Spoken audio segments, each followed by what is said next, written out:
Economist here. So I went and checked the mail. I got a little couple of pieces of mail here for you. The first one is from our friend UFO Engines, and normally UFO Engines sends the most creative postcards, but this is just a plain postcard. There's nothing on it, or it's not even a postcard. It's just a card. But I really do appreciate him sending me a message anyway. And it says here, howdy.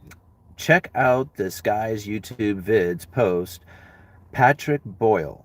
Lots of info on economic crazy, lots of fun.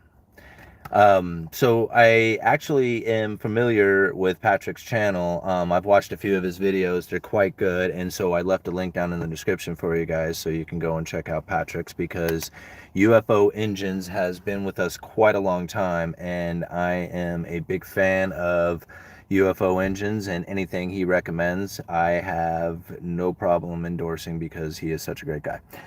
And also, I got what I believe is probably a book. It looks like it's come from Amazon, so I'll pull out my old pocket knife here and we'll take a look and see what's going on in there. And then, what else? Oh, went to the Rice Museum of Rocks and Minerals, or Minerals, Crystals, something like that. Anyway, it's pretty cool. The Maritime Museum here locally, if you do membership there, once a month they have another featured museum or location that you can go and visit for free. Like, you get the admission for free. And so, like, the Portland Zoo was on there, and the Oregon Historical Museum, or Historical Society Museum, something like that. We went and checked that one out a couple of weeks ago, and then this time we went to that rock museum.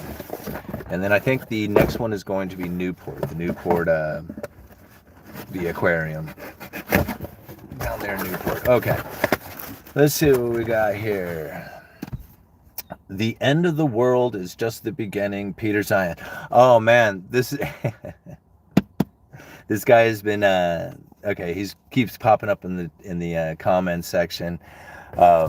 Somebody is really pushing to get this guy's information out there, so thank you very much for the book. I will do my very best to add this to the library of books that I must read, because I am not much of a reader when it comes to diving into books of this size. For some reason, they feel very overwhelming to me, and it's surprising to a lot of people when they ask me what economic books that I have read, or books on economics, and I tell them none.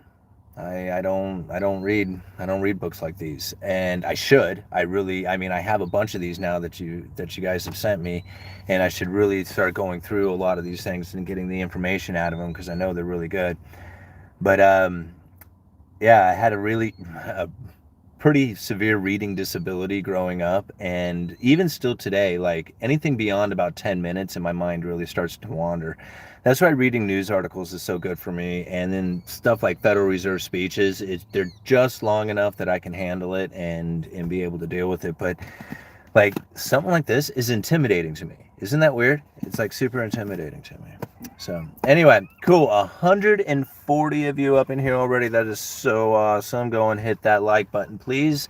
When you come into the video, when you come into the chat, it's going to get more people into or it'll get the YouTube algorithm to pick up the channel, the video, start spreading it around for more people to get into the comment section, and that's a lot more fun to have for this live stream. So anyway, go hit that like button for me, please.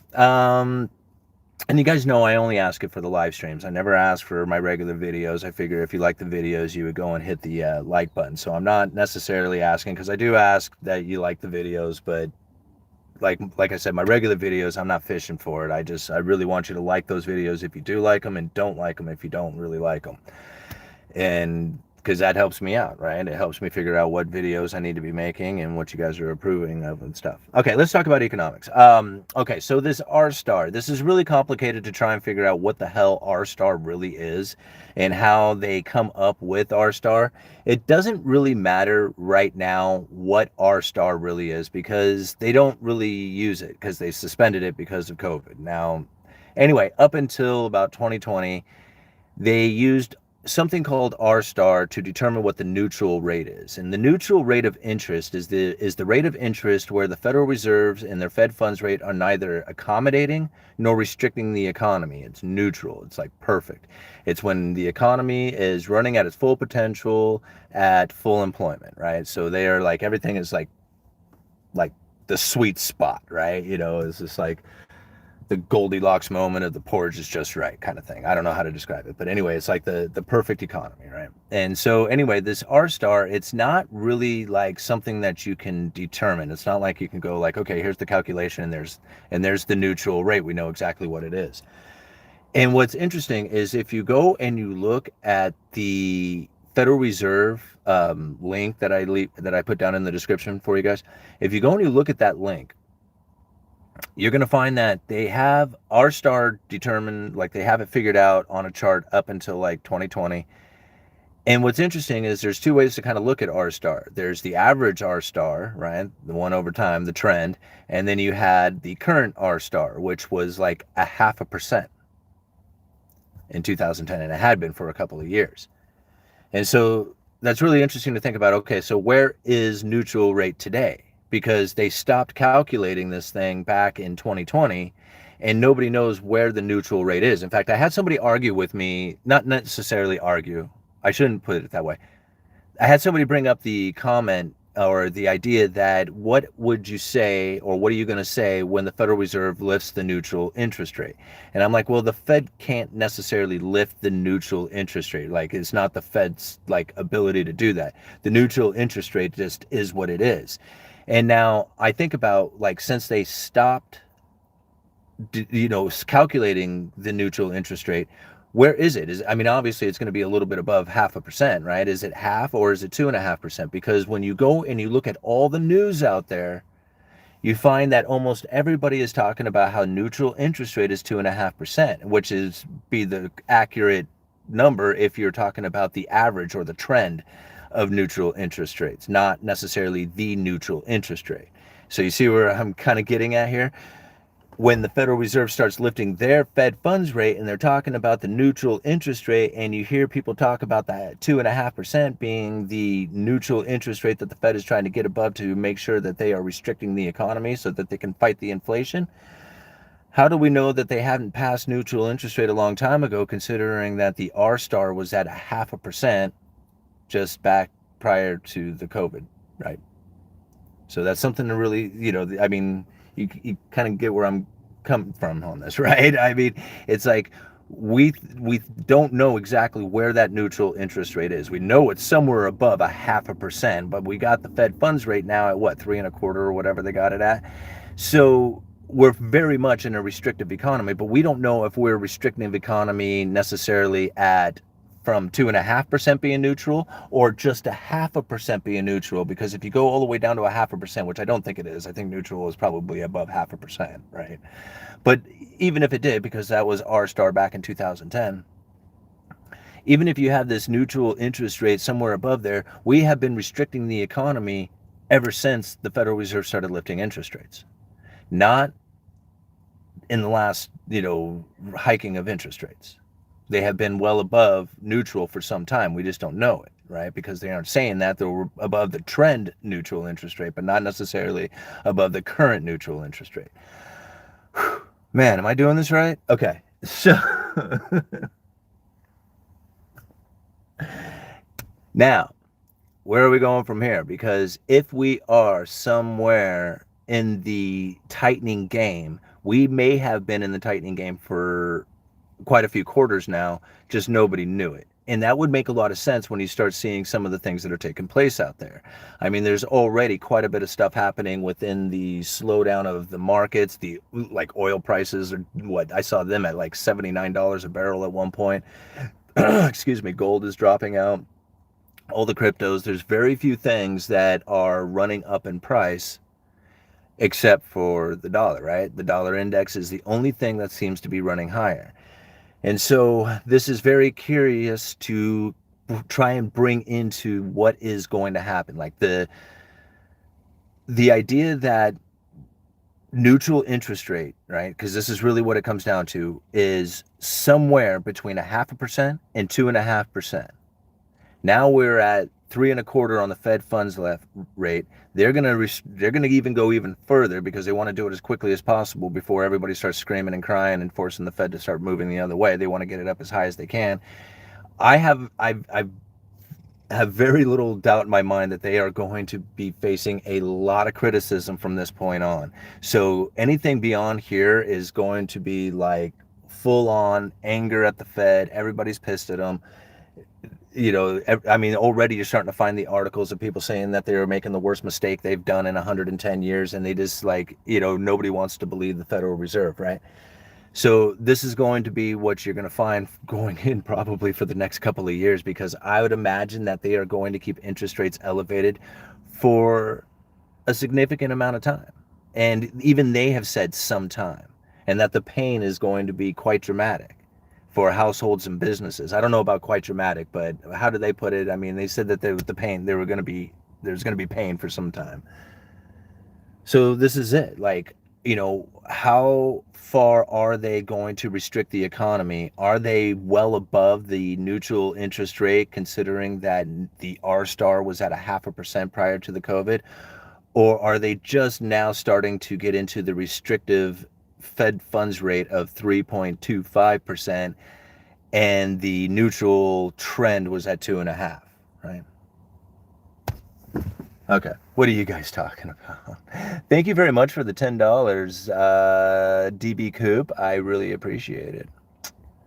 All right, so much there. What do you believe will make the Fed pivot other than inflation coming down? It seems that these rates are going to break something. Okay, so the Federal Reserve is mandated to do two things. They're mandated to do low and stable prices of an inflation of around 2%, whatever that means, because it seems to me that inflation now seems to be an arbitrary number. But anyway, that's one mandate. The other one is to keep full employment. So the Federal Reserve now is at full employment, and obviously the prices are far beyond anybody's belief, you know, as far as the stability of that goes. So they succeeded in one of their mandates, right, which was the full employment. The next thing, as far as bringing those prices down to stable, they're gonna have to figure out a way that they are going to keep as many people working. It doesn't matter if they have good jobs or bad jobs, just a job, right? So they're gonna figure out how they can keep people working, and then bring that prices down by keeping people from spending money. Now, how do you do that? You really can't. But it's a really unique situation that we're in right now, because if you go and you look at the article, that's the reason why I posted one of the articles down there, is because if you go and you read that article talking about the unemployment, or who's going to be affected by the unemployment, they immediately start nailing like the lower wage earners, right? They're the ones who are going to get hit first. And that makes a lot of sense, because, you know, first hired, first fired, right? Or something like that. And those are usually the lowest paid people at the company. But we're not in the same situation that we once were, because right now we got zombie companies running rampant throughout the economy, and that's really what I feel the Federal Reserve is wanting to knock the heads off of, is to kill these zombie corporations. So that's going to take out jobs from all like levels, right? It's not just going to take out the lower; it's going to take them all out, right? Because once the company goes under, it goes under. And so I don't necessarily think it's just going to be like a trimming of the fat, like typically you would see during a recession, where the companies out there are trying to hold on to as much as they can. A lot of these companies out there, the viable companies, had borrowed an insane amount of money during the lockdowns, during COVID, when the Federal Reserve and the Treasury were able to set up those special purpose vehicles using the unusual and exigent circumstances of the pandemic, and then get people to start lending these corporations money. And now it's funny how I say it like that when I say get people to do it, because that's exactly what happened. The Federal Reserve had set up one of these special purpose vehicles, the corporate debt lending facility, funded it with hundreds it was like, I forget how much was it? It was like $600 billion or some ridiculous amount, right? And then put out the news that they were going to be buying corporate debt. They did buy a little bit of corporate debt. They established a credible threat. People went out there and started front running the Federal Reserve, thinking that the Fed was going to be loading up on all this stuff and that everybody was going to be making big money if they bought into this corporate debt. The corporations saw that their yields were dropping like crazy as everybody was gorging on these bonds, on these corporate bonds, and they just loaded up, right? So a lot of these corporations ended up sitting on a bunch of cash. Now they're ready to deal with the next downturn because they have already taken their bailout, and you did it. Like, not you personally. I mean, I don't know if you bought into corporate debt or not, but the people did it. Like the Federal Reserve did, and they're sitting back there going, look at this go, right? I mean, they didn't have to do anything. All they had to do was just like establish the idea that they were going to make it happen, and then boom, right? Everybody jumped into the game.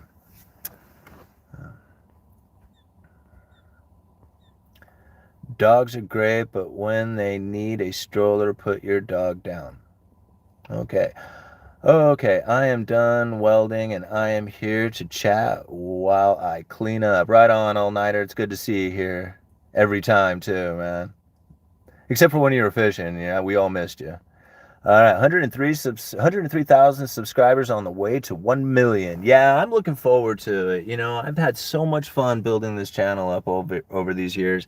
And I am really looking forward to to doing it for the next 5, 10, 15, 20, forever. I mean, I hope I'm out here doing these videos every single day for the rest of my life, because this is like, it feels like my worthy goal, like the thing that I was like meant to do, study the economy and talk with people about it. Like, that seems to me like a great thing. You know, people talk about UBI, being able to do whatever you want. If that was my life, to be able to just sit and talk economics just like this for the rest of my life, I mean, I'm kind of almost there. I don't need UBI for it, you know what I mean? But like, I hear about people saying that you would be able to do whatever you want. This is really what I would love to do. It's just do this all the time, you know? All right. I would hit 100. Poor strategy. Just buy some now. I don't know what you're talking about. All right. Aluminum welding. Old Nighter was doing. Do you think gold and crypto will bottom before stock market? Okay.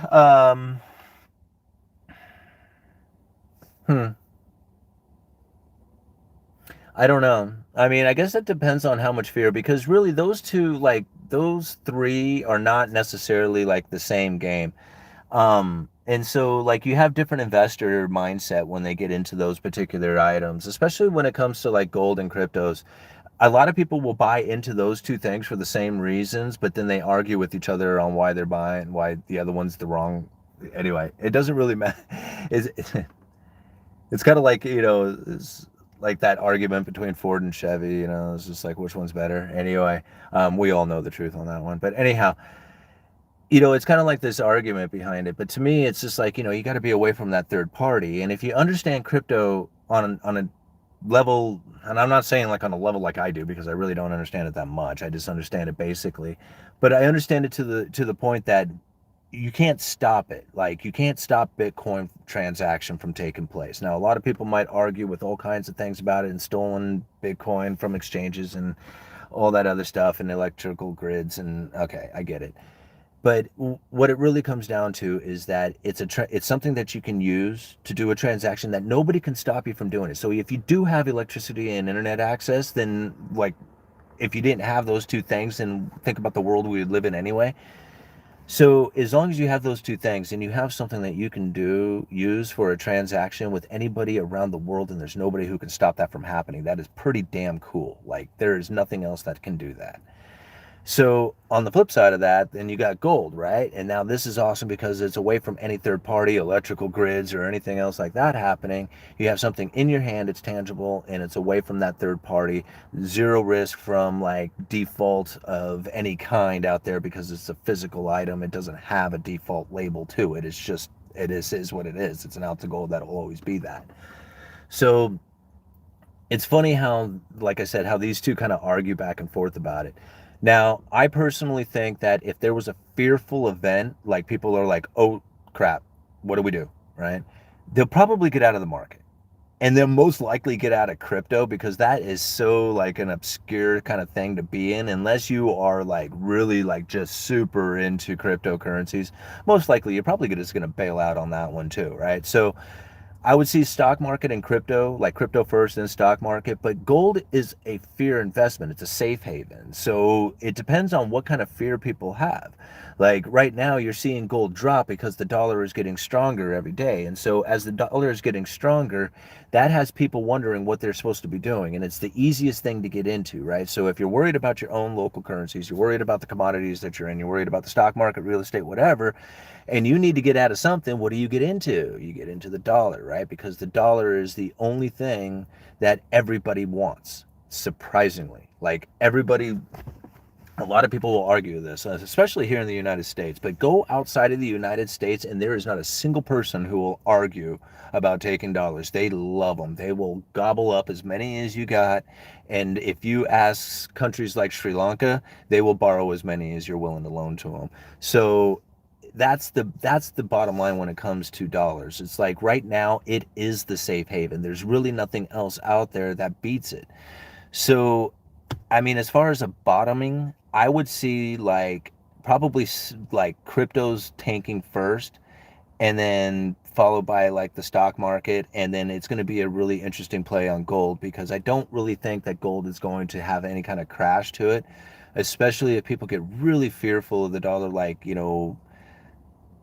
say like, India and Russia and all those places really do ramp up like the BRICS style of transactions and try to exclude the dollar out of the world trade, which isn't going to happen. But I mean, if it did increase, which I mean, it's going that way, so it's eventually going to happen, but it's not going to happen, and it's not going to happen anytime soon. And it's just funny how people like start making plans today to deal with that, which I mean, it's fine to do, but it's like, and I know, boy, I'm really rambling, aren't I? Okay. I understand it's like it's better to be like 10 years too early than 1 minute too late. And I get that, but like when it comes to this changing over of world currencies, it's not going to happen in a single day. It is going to take time, and you're going to be very well aware of as it's happening. So I'm not like transitioning to like the end of the dollar being the world reserve currency right now, because I just don't see it happen. Like even if the BRICS nations were to triple their efforts, I still would be strong dollar theory right now. I mean, because that's what it is. It's just like people, even if they wanted to get out of the dollar, they're going to make the dollar stronger because of that, and it's going to be a bumpy ride. All right, 315 of you up in here, 128 likes. Come on, we're hitting the like button, aren't we? Please, begging you. I don't care shit. All right, here we go.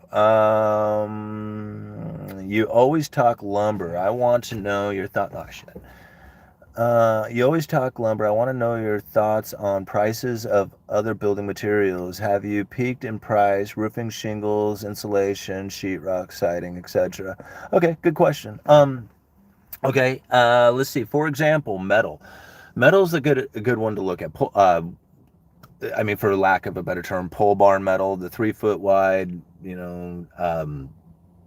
corrugated metal, painted, typical stuff you see like on, barns or maybe like industrial buildings, stuff like that.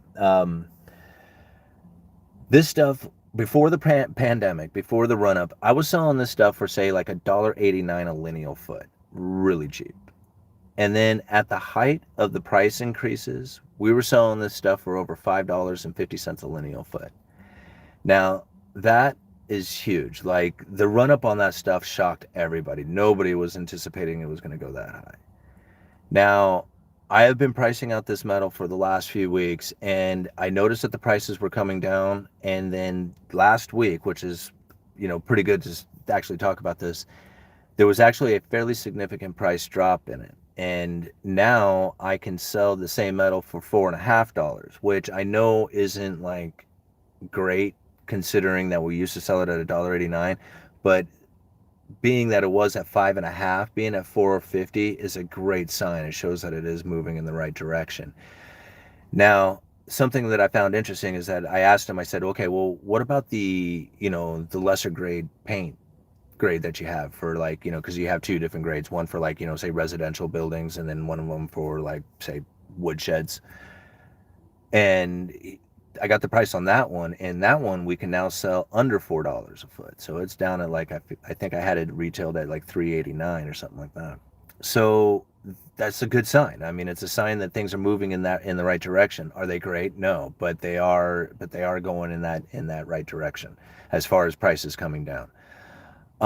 Lead times on stuff like that has been really good. Like on my typical lead times, I order the metal and I get it in, a week. So it's like no time, no lead time is, I mean, there's no like extra lead time to it.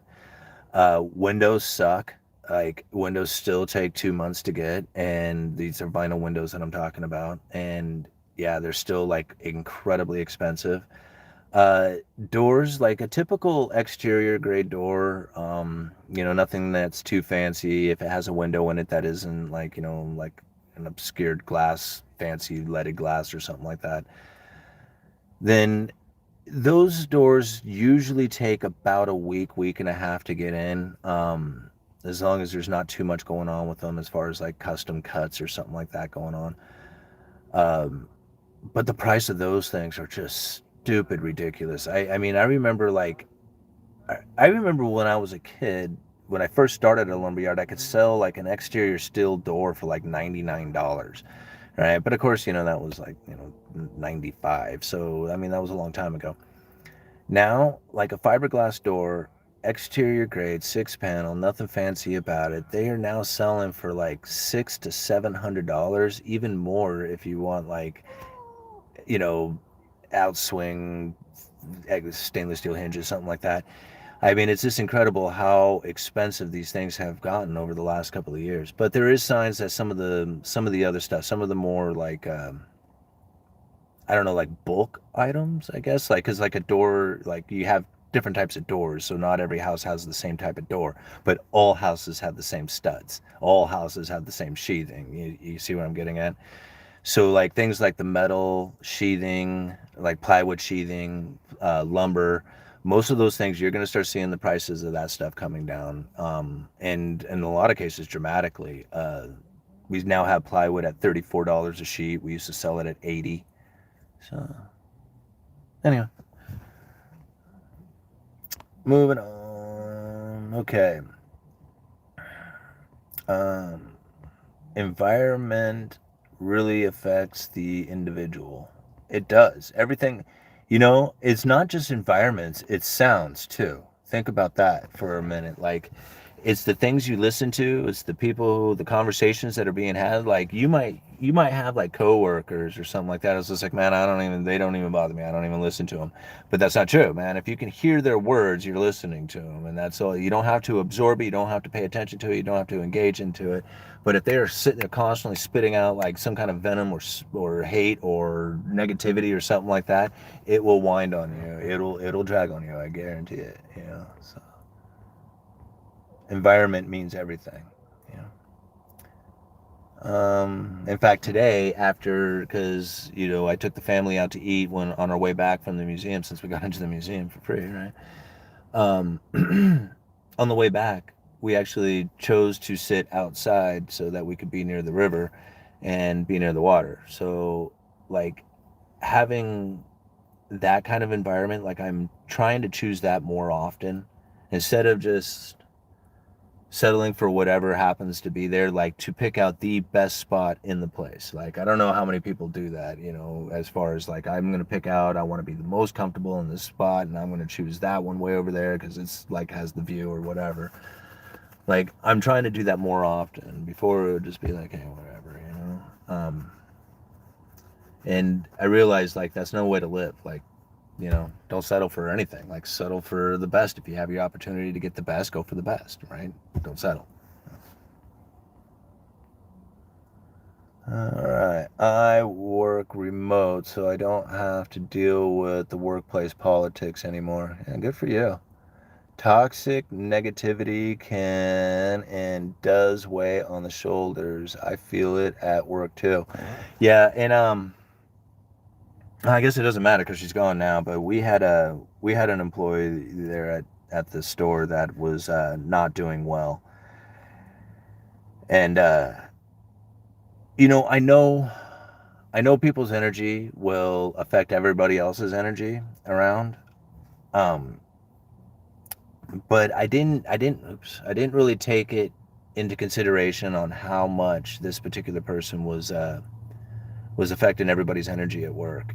And the when she finally left, right, when she was finally no longer there, it took a couple of days, but there was like this eerie kind of calmness, and then all of a sudden, like this kind of higher vibration, everybody kind of giggling and chilling a little bit more. Nobody's like really aggravated with each other. Nobody's aggravated with her. Nobody's like, kind of doing that. And then next thing you know, like as the days are continuing on, we start to joke around a little bit more. We're starting to team up on things a little bit better, doing the teamwork kind of thing more often. And so it was really interesting how this one person who wasn't really like engaged in anybody's individual job as far as what they were doing, but just happened to being there, and just her attitude that she was putting off was enough to drag the whole store down. It was really quite amazing on what was happening there. And it was sad too because this girl was so good at what she did before she turned, God. Anyway, I don't want to get into it. I just want to talk about how that energy dynamic changed, and it really does make a difference. Man, did it make a difference. Okay. How do you feel about quiet quitting? Yeah, we talked about this one before. Aren't we talking about neutral interest rates? Okay. Quiet quitting. Yeah, we talked about this one a little bit before. And that's something like, and like I said, like I kind of did it myself and not really meaning to, because I was just kind of like in a bad spot in my life anyway. And so I was having a hard time just kind of being like self motivated and trying to get the things done that I needed to do at work. And I was like kind of letting other people pick up the slack and stuff. And I was just basically just doing just enough to keep from getting fired. And I do have to, I do have to think, like, I kind of went around and apologized for that too. Because after we talked about it the other day, I thought about it a little bit more. Anyway, so as far as like the movement of people doing it on purpose to, like, it's just like if you really like your job and you just kind of quiet quit, like I don't understand why somebody would do that. I do understand, like, you don't want to go off and look for another job and you have no other income, and so you hate your job, and so you're just going to sit there and just do nothing and let everybody else kind of pick up the slack until either you get fired, or or not, or just don't get any raises, just kind of just sit there and collect the paycheck. And it's kind of funny how people kind of talk about this like it's a new movement. And I'm thinking, I've worked with people like this my entire life. It's like, I don't think, like, I mean, I know people who got hired and just immediately quiet quit. Like, they never did work at all. The entire time they were on the job site, they never did do shit. Like they barely did anything. You'd have to constantly tell them to be like, pick up this, hammer that, sweep over there. It was just like they would never do anything for themselves, even though they knew exactly what they had to do. Anyway, let's talk about neutral interest rates. All right, quiet quitting is a bit ambiguous. All right, I can't really quiet quit. God, you guys want to talk about quiet quitting? Okay, I can't really quiet quit as a trucker. More freight I move, the more I get paid in a week. So I choose to work a lot. Yeah, I was gonna quietly quit here on YouTube, but I didn't know how well those videos would work out for you guys or me. So I guess I have to keep reading and studying and trying to come up with stuff. All right. I want to go to Astoria soon. San Juan Islands. Yeah. Bellevue, maybe even Everett. Yeah. Bellevue, Washington. Yeah, I've been to the San Juan Islands too. My wife and I took a ferry um, through the San Juan Islands to, where did we end up landing at? Sydney? Something like that. I forget where that ferry landed. And then we drove down to Victoria. And it was awesome. It was a really great time. And I just remember, like, everybody up there was like super chill. And I really enjoyed it. And like, I was thinking, man, if I could ever just like find some time to actually like live up here. Actually, Mike Martins, isn't he on tonight? Am I competing with Mike Martins tonight? I should go up and visit him for a while. All right, you're a dog walker that gets paid to make an appearance at your desk. That's what I should tell my sister to do. All right. I wish housing would come down, but with low inventory, who wants to swap rates? Yeah. Imagine being a manager and all the employees like a gang operation, quiet, put together, organized fashion. It would be tough being a manager. Yeah, it would. UE, what you think about the car market? You hear about the feds putting their foot down on car dealerships. The feds putting their foot down on car dealerships. No, I didn't hear what the feds are doing. What, like the government or the Federal Reserve? Like, I don't know what the Federal Reserve could do about it. I could see where the feds, like the federal government, could try and do something about it. But no, I haven't heard. I mean, I honestly think that there's going to be a slowdown in production of just about everything. It's no surprise that like, all these vehicles are surprisingly missing, like, a part or whatever. I have a feeling that at some point we're going to go through I just don't know how this is going to play out, but it just seems so in the cards that there's going to be a tokenization of everything. And so I have a feeling like they're just going to try and slow production down to its absolute bare minimum so that they can tokenize the least amount of stuff before ramping back up again. Like, this is the great reset that everybody's talking about, right? This is kind of how I would see it playing out. Is that if you could slow production down to its bare minimum, like as least amount of stuff as you can get made, and then tokenize that little portion or a smaller portion of things. From that point on, everything that starts growing, like as the production growth starts to expand, everything after that will follow that model of being tokenized. And that point on, like, there will be no cash in the system and will no longer be on like the monetary system that we're experiencing today. It's going to be more done on digital platforms, smart contracts, central bank digital currency kind of stuff. It's going to be very confusing, and it's like, I mean, it's going to be like a new monetary system, and it's not exactly something that they're like laying out there for us to understand. We have to kind of figure it out along the way. And so I'm only guessing at a lot of this stuff, but really it just seems to me like that's kind of what the play is, right? It's kind of moving towards something like that. I mean, you can already see there's a lot of stuff getting tokenized, and it's like the programs are being written. All right, unemployment rate has to nearly double. As I said before, demand would have to drop by half. So far that happens, there's room to push the rates up to 5.5, 6.5 in the next year or more. Well, we'll find out, right? I mean, because you have to think about it. Like, there's a lag. That's the interesting thing about like how a lot of this stuff ends up being. Because people were like, okay, the market's moved off of the Fed's announcement of interest rate hikes, but then you have to think about it. The markets are not the economy. Although a lot of people would like to look at the Dow and use that as like the economic indicator saying how the economy is performing. I mean, the markets are just a small piece of like what's really going on out there.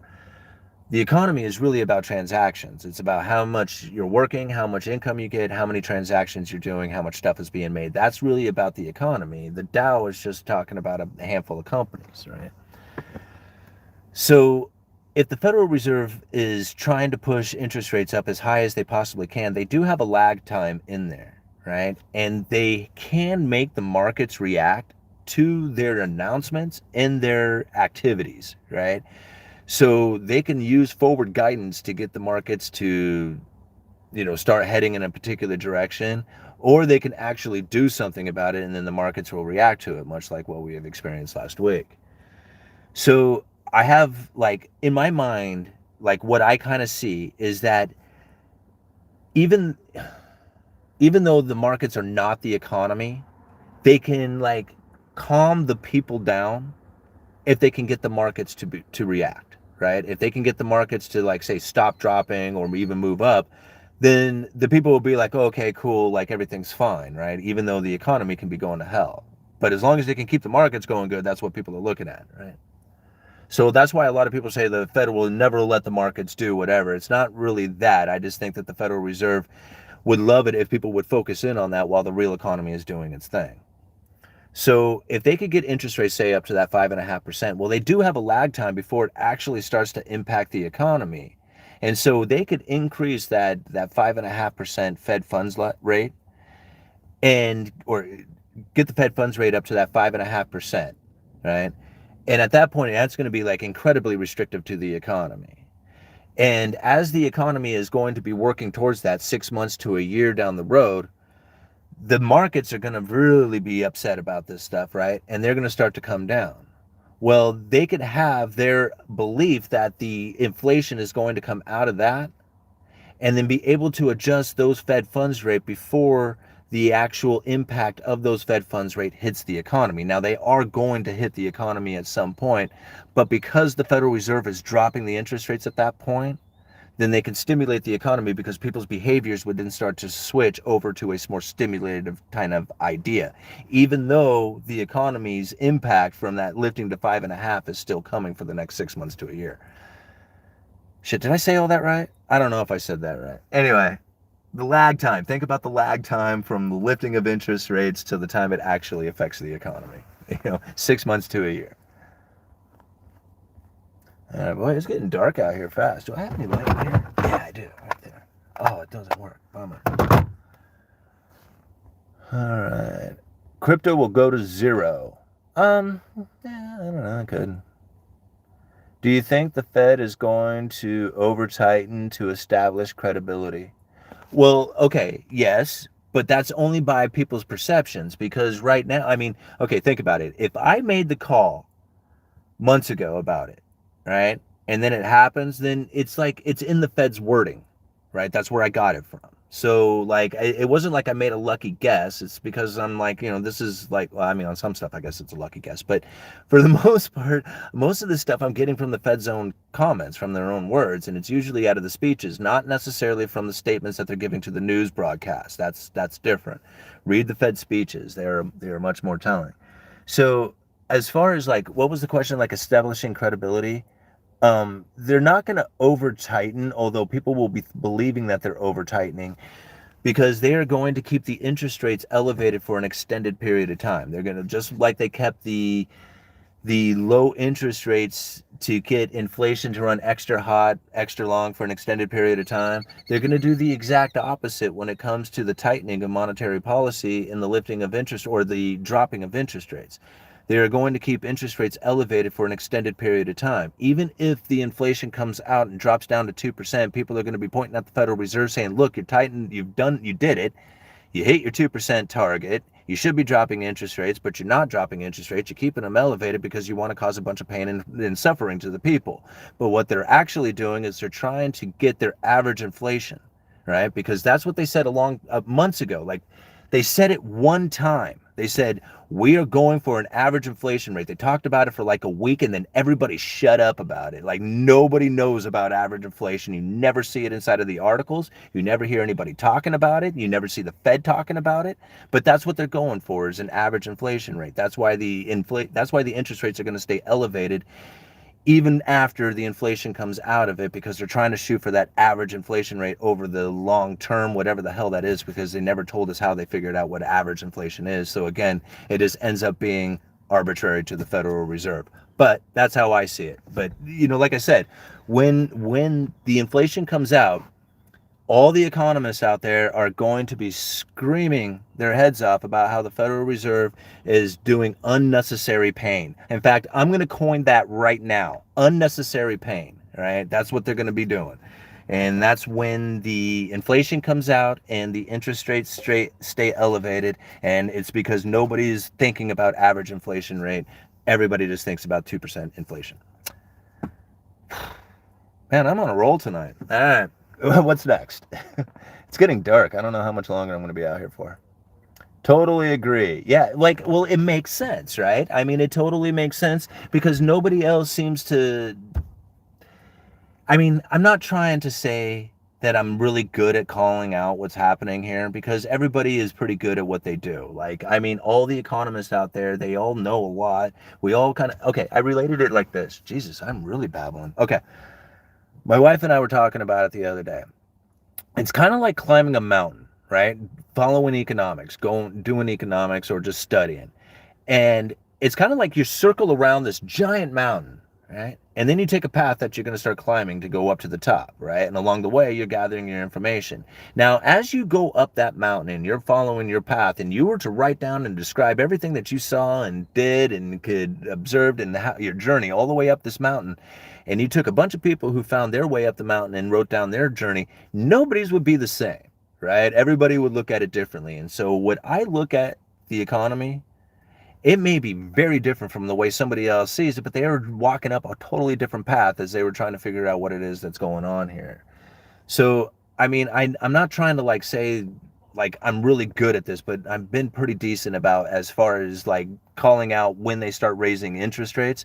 When I started saying that as they were just about going negative, people were like, are you crazy? They're never going to lift interest rates. The government will never afford it. They'll never get over, 2% on the 10-year or whatever it is. And now look at it, right? I mean, interest rates are going to go higher. They're going to go much higher from here.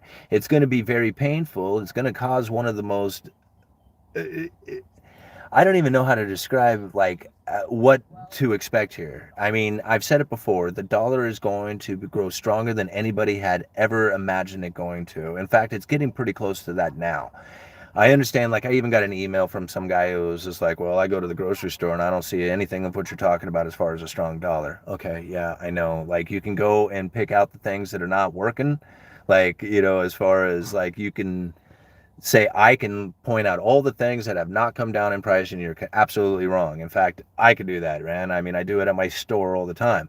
But I can also point to lumber and say it's at $450 per thousand, which is a normal price on the futures market, considering that it was run up all the way to $1,700 per thousand, and people were laughing at me when I said this is not due to the money printer go burr. And I don't know. I mean, all I could say back then was, what are you going to say when the price comes back down to $450 per thousand? And here we are. Nobody can argue with me about it, right? And it's not necessarily because I was right about everything I was saying. It was just like being so close to the lumber industry. I knew that a lot of money printing was causing issues within that lumber industry, but the reason that it ran up to $1,700 per thousand was simply because of a supply chain breakdown, period, end of story. I saw it. I mean, we reported on it the entire time. So anyway, I don't know what I'm going to do. I need some light in here, or else I'm going to be in the dark. Does this thing come on? Oh, there we go. I didn't even know that worked. All right, let's see. Strong dollar makes more likely for other countries to offload U.S. treasuries. Well, yeah, it does. I mean, now you think about it, like a lot of people were saying that when it's going to do two things, though. The strong dollar does get them to offload those treasuries because now they get the dollars. But why are they offloading the treasuries? It's because they're trying to get dollars, right? And again, it's the same thing that I was saying about the dollar growing stronger, is that as the people are trying to get out of the dollar itself, the idea that getting out of the dollar will cause the dollar to get stronger. So no matter which way you go about it, it seems to me that the dollar is going to go stronger. The only way it couldn't is if the money printer just kept right on going, and then people at the same time started ditching out the dollar. But that's not what's happening. People are trying to get the dollar. I mean, they are ditching it in a way, but they're not trying to ditch out of like, say, hey, I just want to unload these things. You just burn them and set them on fire. They're not doing it like that. What they're trying to do is pay off their debts and then get rid of the dollars. And by doing that, they're actually causing the dollar to grow stronger. I mean, at some point it's going to fail, right? I mean, I know it, but it's not happening anytime soon. And I know there was actually a lot of people who says, dude, what the information that you're putting out on this channel is downright dangerous to the people. And I thought, you guys make your own decisions on this stuff, right? I mean, I'm just putting out the stuff that I see, that I feel. I tell you what I'm doing, and it's strictly my opinion. Now, what you do is your choice, and I think that everybody should be thinking for themselves. Now, had you been getting into dollars the whole time, I don't think you'd be too upset right now, right? I mean, had you been following, what I was saying about the dollar growing stronger, I don't think you would be too upset. And that's all I can say about that. I mean, you might be upset with me about it, but I'm not upset with it. And I'm looking at buying opportunities coming into the future, and I'm quite excited that I didn't go and just douse myself in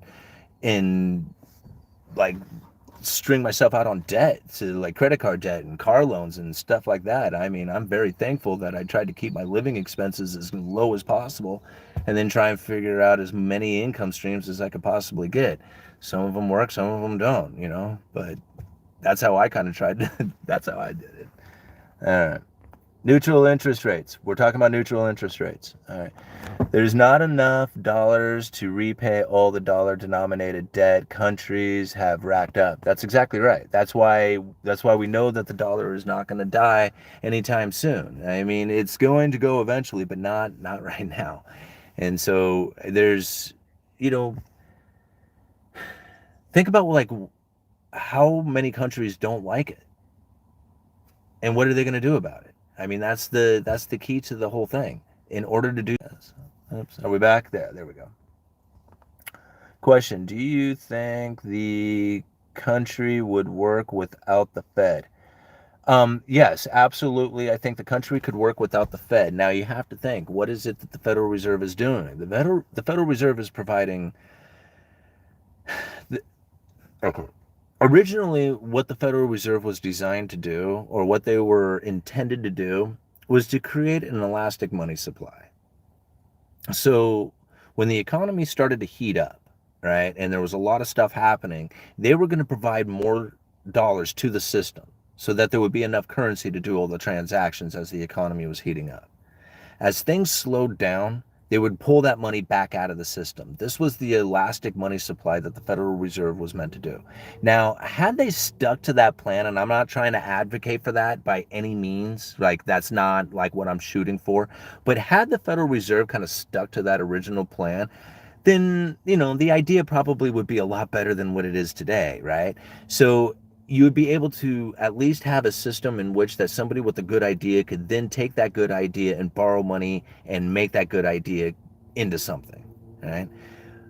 But we have a corrupted system now where you have all the crap that we talk about, right? So it's not the same kind of game. And I'm not even saying like I like what that whole idea, the creature from Jekyll Island shit. No, I'm not into it. I don't like it. I don't like the idea of it. But, as far as like working without the Fed, it worked up until that point. What you have to understand is that there's going to be booms and bust cycles to it, right? As, well, I guess if we're going to talk about that, then we would have to start drifting into the Cantion Theory. So just understand that there's business cycles that take place. During the downturns, there wouldn't be anybody there to bail out, right? Or there'd be people that would need bailing out. There would be nobody there bailing anybody out. So you would suffer. It would be short. It would be, it would be very painful. But the rebuild from that would be very strong. And it wouldn't be cumbersome, and it wouldn't be tricky, and it wouldn't be like what it is today, where you have these issues that arise on such a level that it does.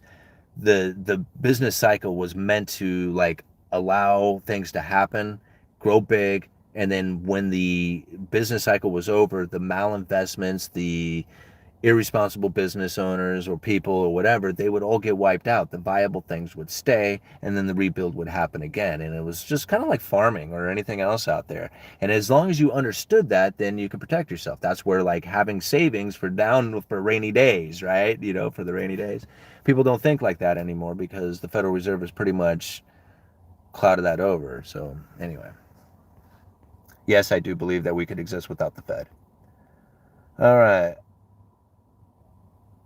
Oh man, I can hardly see this. I need to get glasses. Why do I feel you are waiting for pitch dark to light up your, what is that, pre-roll? Oh, yeah, I don't know. Let's see. How long have I been out here? Almost an hour. Yeah, we'll give it a little while here, guys, and we'll see if we get some good questions rolling here. No, I don't trust Chinese with food or money or real estate, but I trust with herbs and acupuncture. Well, yeah, I mean, there's one thing to say, like, you got the modern government doing stuff, and then you got, like, thousands of years of tradition. So, I mean, there's one that you can trust and one that you shouldn't. We need to get you some LED lights. Yeah, I have an LED light, but the battery's dead, so it must have been on in here or something. Do you gamble? I do not. I do not gamble. All right. Will higher rates cause higher taxes to pay the higher interest on national debt? Well, I mean, okay, so there's two things that you can do to pay the national debt. One, you can raise taxes or you can cut government. Right? And so those are like basically the two ways you can go about it, or you can take out more debt to do it. Right? So those are the things that you can experience going into the future, is that either there's going to be higher taxes or there's going to be less government to provide to in order to pay for this, right? So that's ultimately what ends up coming down to, is that you do more for less. And yeah, that's what's probably going to end up coming. I mean, the Federal Reserve is talking about the pain. I don't know why people don't think that it's not coming. It's that it's going to be painful times. And so, I mean, I kind of think back to when I made that video that your time to prepare is gone. Like, I made that video a long time ago, and people gave me a hard time about that stuff. And I'm thinking, no, from this point on, everything is going to get very difficult. And it's just like, as far as your time to prepare, like, you still can prepare. Like, there's always like preparing that can be done. It's not like there's no way that you couldn't do it. But as far as like having the easy access to stuff, having the cheap access to stuff, having the ability to get all these things, you saw how quickly and how fast it all went away. Well, that's coming again, right? I mean, people think that all this was over. Well, it's not. There's some real shortages coming, and it's going to be very hard to deal with. People aren't going to understand why it is that the Federal Reserve is keeping interest rates as high as they are, and it's going to be so painful for them, and they're not going to understand what's happening. And that's when, like, that's when you actually going to make the best money, right? That's when you buy, because there's going to be blood in the streets. All right. Question. TVs deflate. Other items deflate as we build them more efficient. Are Americans putting way too much stock in holding wealth and housing? Um, and it's. I mean, I can't. I've tried arguing with this one before. Like, I am not a fan of houses being the form of wealth that you want to move towards. Like, I am much more into. I mean, unless you're using it for like a rental income or something like that. But like, buying a house to live in is not necessarily something that is a great investment. Not in my opinion. I mean, there's much better things that you could do with your money than to dump it into a house to live in. Now, I know people are going to use the reverse argument of like, well, you got to dump something, you got to put money towards something, you got to buy rent, you got to do whatever. I get it, right? So we've been around that argument quite a few times. But when it comes to like anybody that I have ever seen out there, the fastest way that they have ever built wealth has been in real estate. Like, that's the way they've done it. And I'm not a fan, like I said, and it's probably because it took 10 years out of my life, right? I have a lost decade because I have a foreclosure in my past. Now, granted, I came out of it stronger, and that's what happens when you get beaten down, but still, I mean, I look out there and think, okay, how much higher can real estate go as far as prices? And right now, I am not excited about like the idea that home prices are going to go up. Like, that is not like, I don't see that, right? But buying homes to rent out, like, I do see that. Like, I could see that being a possibility, and if that's kind of the direction, then. But anyway, I kind of forgot the original question. Wasn't it something about real estate? Kind of lost it. Why, why is the Northwest economy not more robust with all that water and useful resources? I don't know. I mean,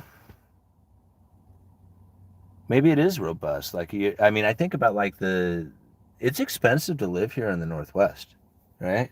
So it's like gentrification happening here. It's almost, You almost got to think about it. It's like the Cantion Theory. Like we went over the Cantion Theory a lot, especially when we were talking about like all the homelessness and stuff. The the Cantion Theory, actually, the Pacific Northwest and all the West Coast is actually a pretty good like kind of showing of that theory, because when the new money starts pouring in, you think about it, the people who have first access to that money, they want to enjoy that money, right? So if the new money was coming into LA, coming into Seattle, coming into Portland, if that's where the new money's coming in first, right? And then not to mention you have like a desired location like the coast because it's, the ocean, right? So the desired place and the money that pours in there and it's new, actually this is the desired robust location, right? Because this is where all the money's going, and you can tell because of all the costs of the rents and the houses and everything else that's here. There's much cheaper places to live, but the West Coast seems to be expensive. So that's the new money pouring in. As that new money continues to pour in, it's going to start driving up the prices of everything around, and it starts driving out the inhabitants. That's why we have such a homeless problem. Now, I know a lot of people will want to blame it on like, liberal policies and stuff like that, which is fine. I mean, you can blame it on that all you want. And I'm not saying that it isn't adding to the issue, but even in Cantion's theory, he says is that all this stuff that takes place, like all the things that you see, is part of that cycle. And even though like the politicians out there will raise a bunch of noise and monuments to their name and do all kinds of stuff, they really have very little impact on what is going to take place within the economy. See, now that's why I fell out of politics. I'm like, I fell out of politics a long time ago, but now I know why after I read Cantion's essays, because even though they make a bunch of noise within the idea of the economy is going to continue on with or without them, right? I mean, they can try to deal with it and manipulate it and change the way it goes, but it's going to happen. It's going to happen this way. And so when you think about like Cantion's theory and what is happening, the United States has new money pouring in. And we are getting new money pouring in because we are selling debt to the world, right? And now that new money that poured in gave us a way of life, gave us the ability to buy goods and services from all over the world, and we didn't have to produce them anymore. That was detrimental to us, right? Go and read Cantion's essay and just think about what the United States has gone through. It went through almost the exact same, it's going through like the exact same scenario. This new money poured in. The cost of living started to rise because everybody was getting this new money. They liked the idea of having this purchasing power, so they didn't want to buy it on expensive domestic made stuff, so they started importing more and more foreign goods. As the foreign goods started pouring in, it started driving out ever increasing amounts of domestic manufacturing. Got to the point that the only thing that we were really doing was importing a whole bunch of stuff because of all that new money that had come in. The new money had come in because we were a manufacturing powerhouse before that. We produced more stuff and lent more money to the rest of the world. So as we were selling all this stuff to the world and lending them all this new money started pouring in. And that was the problem. We started going into luxuries, right? Once you start moving into luxuries, it's over. So, I mean, you could tell people, hey, you know what, make a ton of money and then don't spend it. Like, who would do that, right? Nobody's going to do that. So what's going to end up happening is people are going to make a ton of money and then dive into luxuries. And then as that happens, you're going to end up causing the cycle to collapse. Everybody falls into poverty at the end. Did I get a super chat? Yes, I did. Thank you very much. Emerson Ready for the $10. Let's say I earn between $200,000 and $800,000 in the next 8 months. Dang, dude. Wish I could do that. What do you feel would be the smartest way to invest the money? I am 48, no current savings, $10,000 debt. Love your videos. Well, $10,000 debt. If you earn $200,000 and you have $10,000 debt, pay off the $10,000 debt, right? And then I'm still in like for the next year, I'm in cash, right? That's where I'm cash in the bank. That's where I'm gonna go. I want cash in the bank, not because I trust banks, because if I do decide that real estate is the move that I want to make, I want to know that I am going to be able to prove where that money had come from. And if it's sitting in a bank, you don't have to like explain why it's there or where it came from or anything. it's already there. So you get to do whatever you want with it. So having money in the bank is very critical if you're going to be borrowing money into the future, especially if you're going to do something like real estate. So I have no problem saving cash right now. So when people ask me, what would you do? That's what I do. I save cash, right? Now, granted, I do dollar cost average, so I buy like a little bit, and I haven't done it for a while. But when I do buy, it's like $50, maybe 100. I'll buy some cryptocurrencies, generally Bitcoin, and I will buy Altria, the ticker symbol MO. So that's how I invest. But like, I'm not thinking of like investments right now because I think the only investment is really going to be the dollar as it grows stronger. You know? It's people out here on the Riverwalk are like, who's the crazy dude talking in his car? Okay. Hotels in central Paris used to cost 100 2019, and now it only cost about $80. Great time to travel to France. Yeah, and I'm hearing that from like a lot of people. Like I read some articles on that too, that people who are traveling with dollars are just loving it. They're like able to get hotels 20% cheaper just like that than they were back in 2019. So you think about the like deflation, yeah, there's deflation right there. It may not be here in the United States, but it is for people who have dollars and they're using those dollars everywhere else in the entire world. You know? The insurance is the maintenance fee, so I'm not sure. The insurance is the maintenance fee. I'm not sure what he's talking about. Money was cheap. Good time to buy bonds too. Um, it is if you're going to plan on holding them to maturity. Then buying bonds would be okay. But I think you're probably going to get better yields. I think bond prices are going to continue to fall.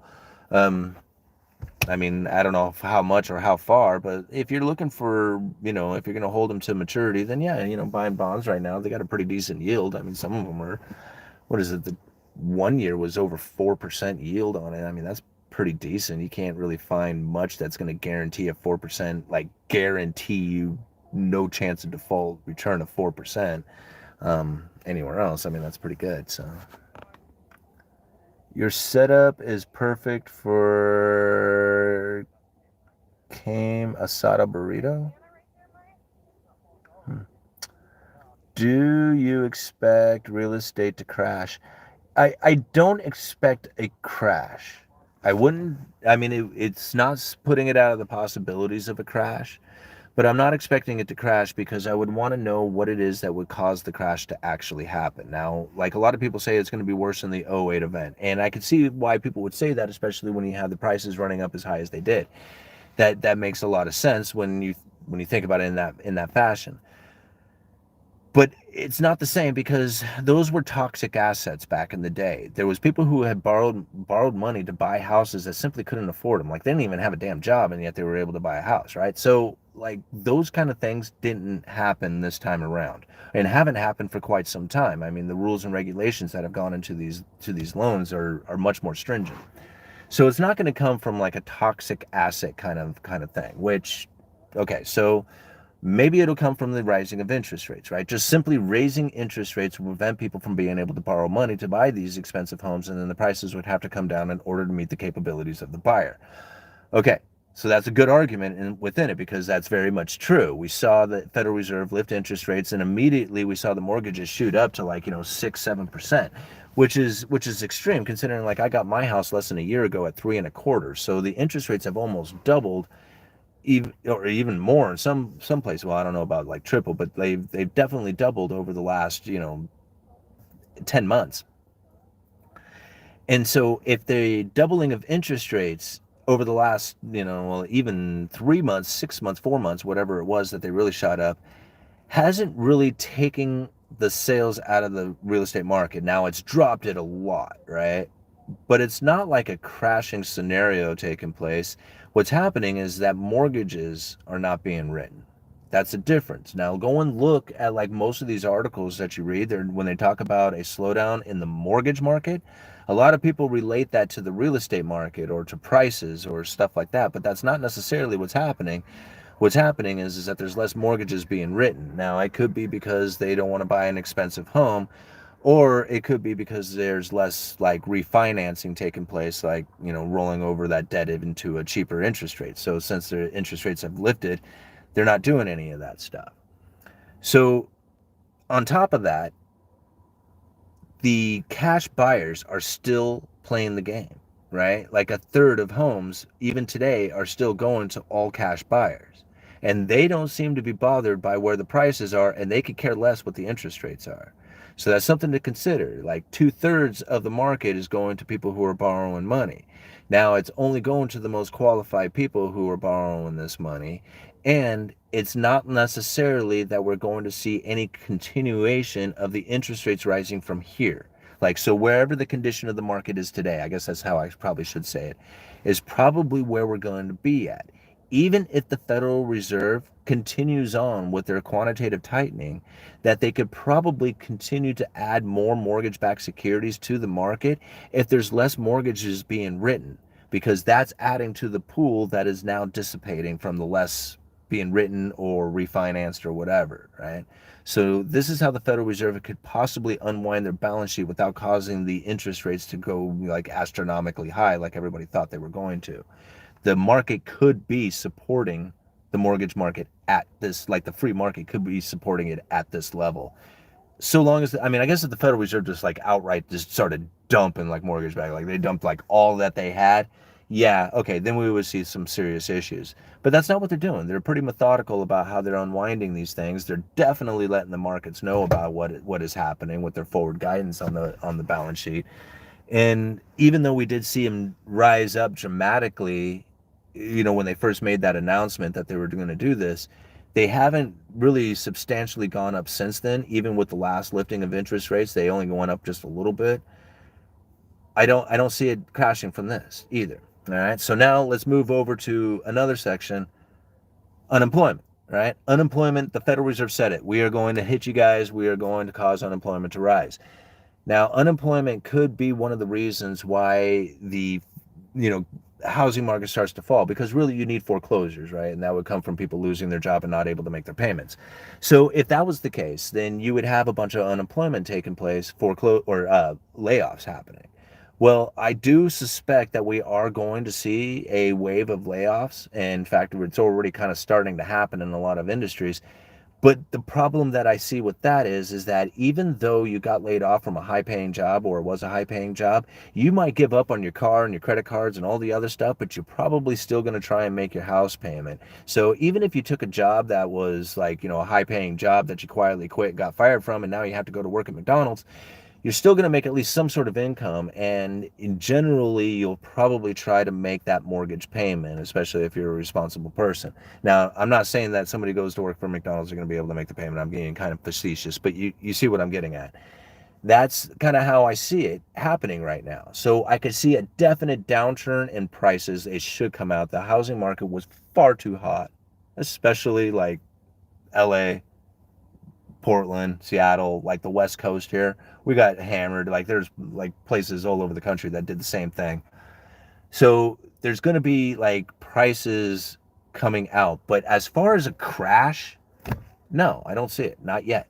Could it happen? Sure. But those are the reasons that I would want to see, like all those kind of scenarios taking place.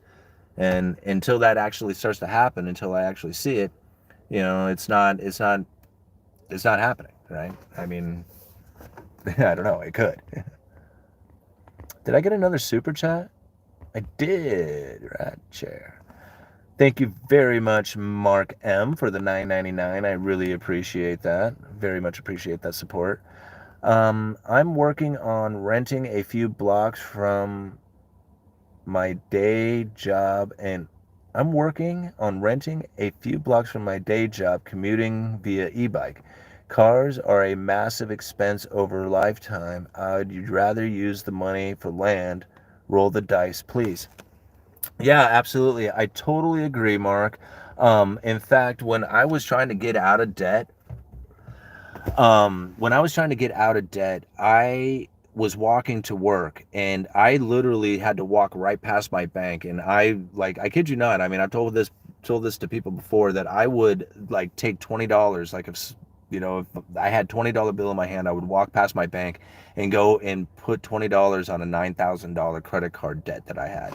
I mean, that was how determined I was. But something interesting when you do that is that when you start paying off debt in that kind of fashion, it puts you in a different kind of mindset. You subconsciously, you start doing things in your life that will start leading you to be out of debt, because your subconscious can do everything for you. I mean, my wife and I were talking about this earlier. You can fill your subconscious with whatever you want. You can become a millionaire, a playboy, or whatever you want to do. You just have to fill your head up with the right stuff, and you have to think about it in the right way.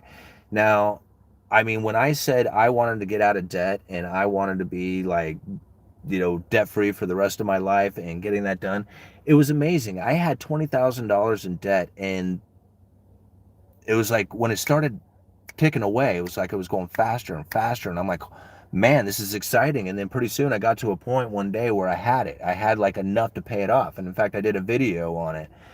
And I mean, that day when I took down that $3,000, now today it doesn't seem like that much. Like, you know, I mean, it's so weird to think like a time in my life, like $3,000 seems like such an insane amount of money to me. Like if somebody just popped out of the blue and says, okay, well, you owe $3,000, I'd be like, how the hell am I ever going to come up with $3,000? Like, I mean, it would be like a devastating kind of number to me.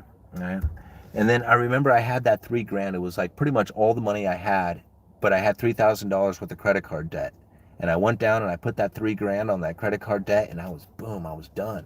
Right. And it had been the first time in years that I had finally been like free of this debt, and like the weight off my shoulders was just incredible.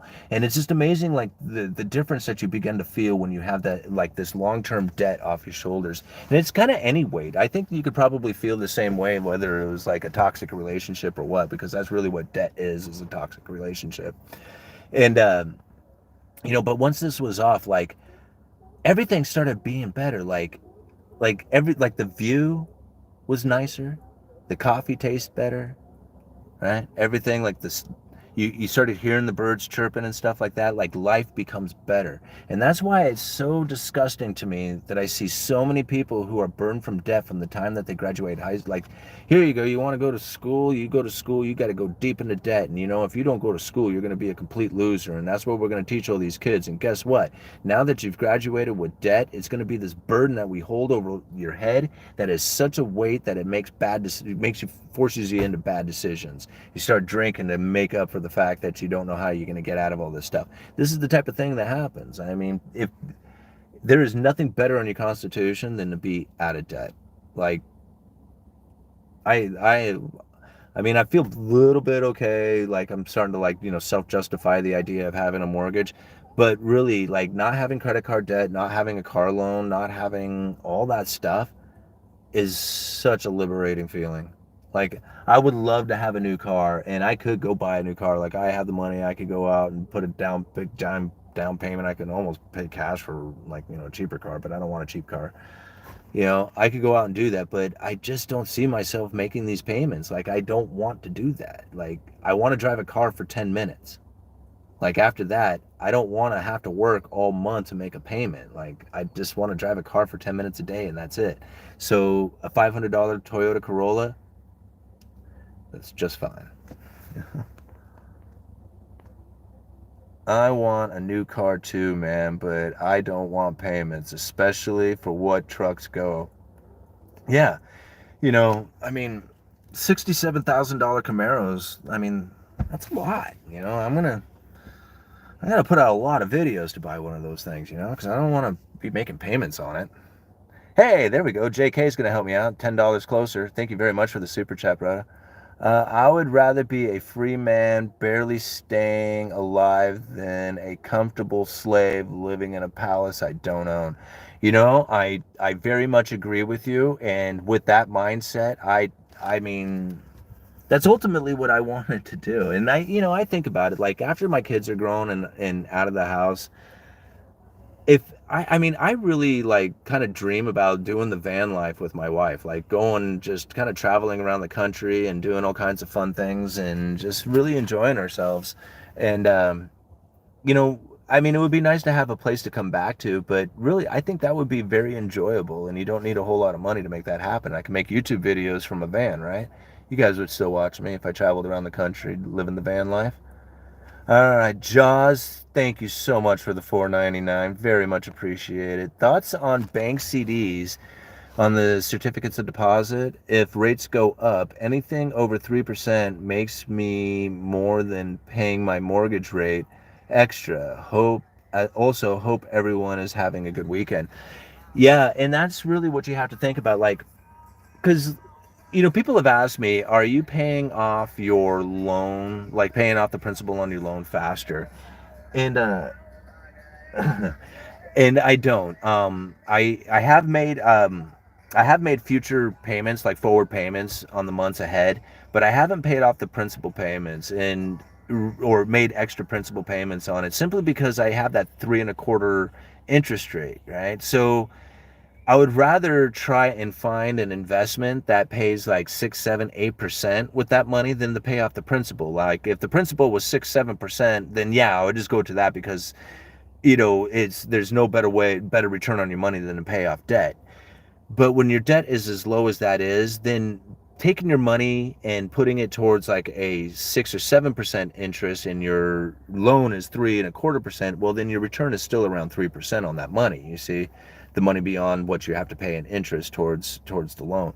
So it does kind of make sense to not pay off your loan early if you have a very low interest rate loan. But then again, you also have to put your money towards something that is going to be better return than the 3.25 that you get or whatever it is that you have on the loan. And it has to be beyond that by quite a bit. So anyway, yep, I agree, Jaws. Good call, JK. My car has had crank windows paid off, no interest in car payments. No, yeah. And you guys know me. I mean, you know what my other car, soon as, like, I mean, I have a backup rig. I got the S10, right? I paid $1,200 for that almost a year ago. So you think about it, it's like $100 a month for that car. I don't really drive it every day. My family uses it every once in a while, and we just kind of, just use it for a truck, right? When you make dump runs and stuff like that, it's just an old, crappy S10. But I paid $1,200 for it and it runs. And that's the important part about it, is that I have two rigs that I paid $1,700 for. I'm probably going to be able to drive them for the next couple of years. And the money that I save on that is going to get closer and closer to that $67,000 Camaro, right? All right, you should do the van life thing. Yeah, I will, guys. I mean, it's gonna take me a while because my boy is like 8 years old right now. So, I mean, I want him to have a good, like, family upbringing and stuff like that at this house, like, especially if he gets to stay in his room the entire time. That would be really cool. So there's another 10 years to go, and then once he graduates high school, move on and do whatever. And at that point, I'll be like in my mid 50s, right? And so still be pretty young and active enough, I would assume. And yeah, we can go and do the van life thing and talk macroeconomics from the Grand Canyon or Crater Lake or Mount Everest. Sounds fun. All right. Okay, 67 Camaro is sweet, but like 15,000 even for a decent one. Yeah, those late 60s Camaros. Yeah.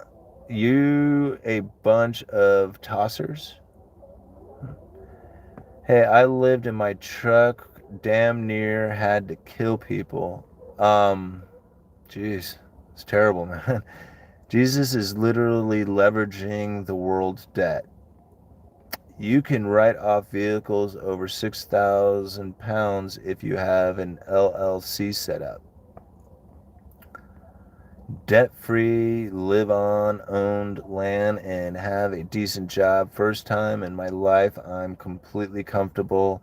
There's a peace in that. Yeah, and that's the thing about it. It's like once you have once you put yourself in a position in life in which that you're not stressed to try and make ends meet, to try and Like, it's not necessarily a stressful thing, but like a mortgage payment is a stressful thing. There's a lot of money there and you got to come up with it every month or else, like, hell starts to break loose. So, or at least seemingly hell starts to break loose, right?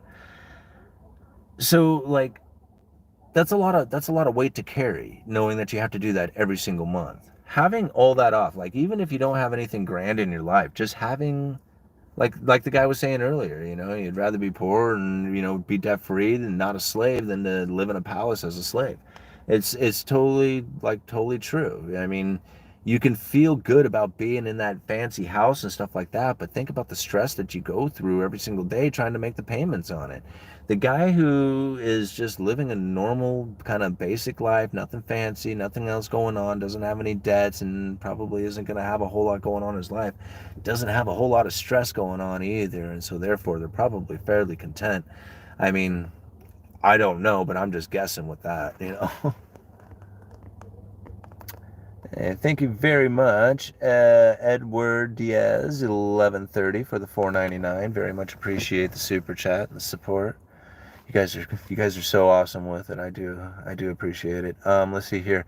Appreciate the info and your dedication to the public, but it's getting late. Go home and watch good movie. Yeah, I agree, man. It is getting late. I said I was going to take off, like what, about half an hour ago? All right. Laugh out loud. No, I mean living on the edge kind of discomfort. If you own a home, you are never debt free. Um, Well, I don't own a home. I own another 29 years worth of payments. So it's kind of how I feel about it. But I understand, right? Exactly. I got into construction and love it. I'm that guy. I'm that guy. Which, what is he talking about? Let's see here. Don't deal with the general public. People think it's all sunshine, which it can be, but when things go bad, they go bad. I go through more than average stress right now, and for the past 6, 7 years, I would much rather be wealthy and have the same stress. Um, yeah, okay, I agree. Money doesn't buy you happiness, right? And I can actually, I will very much agree with that.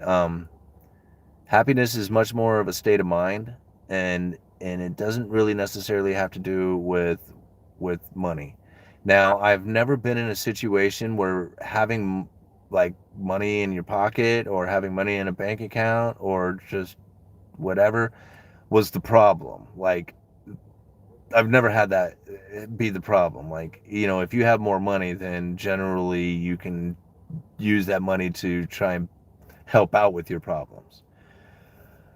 But there's a lot to say, the stress that you carry from not being able to do things because you are broke and not having it. And I know because I lived that way for a really long time. And it's one of the reasons why I ended up being like completely broke without a car and walking to work, is because I just simply couldn't afford to do it anymore. Like, I had screwed up so bad, drank all my money away, went deep into debt, and pretty soon you get to a point where you don't have any money and you don't have anybody who will loan you money, and you like are just trying to scrape by the skin of your teeth.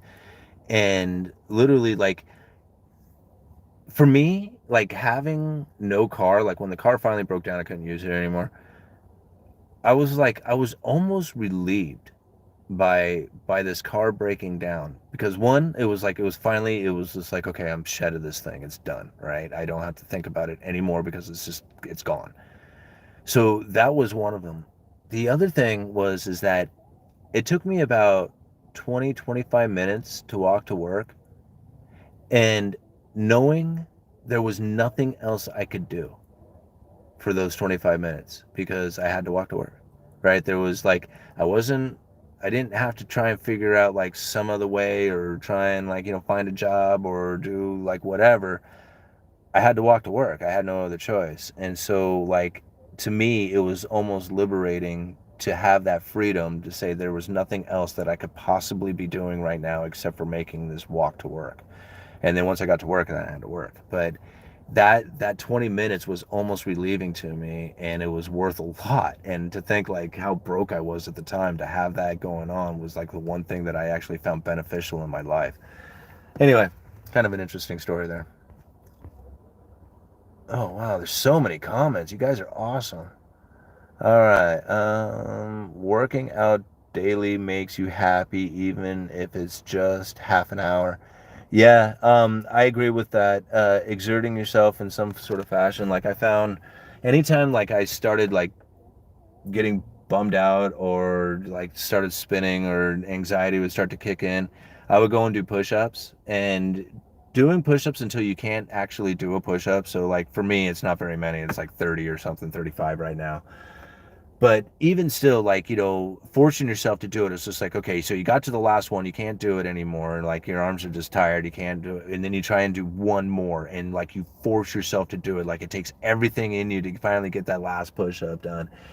And then you're like, oh god, and then you get up and you kind of walk to the kitchen and your arms are all tense and everything, and you just feel real good about it. And just like, yeah. So yeah, sit down. It only takes, well, for some of us, it might take a little longer to get to 35, but it only takes a minute to do 35 push-ups,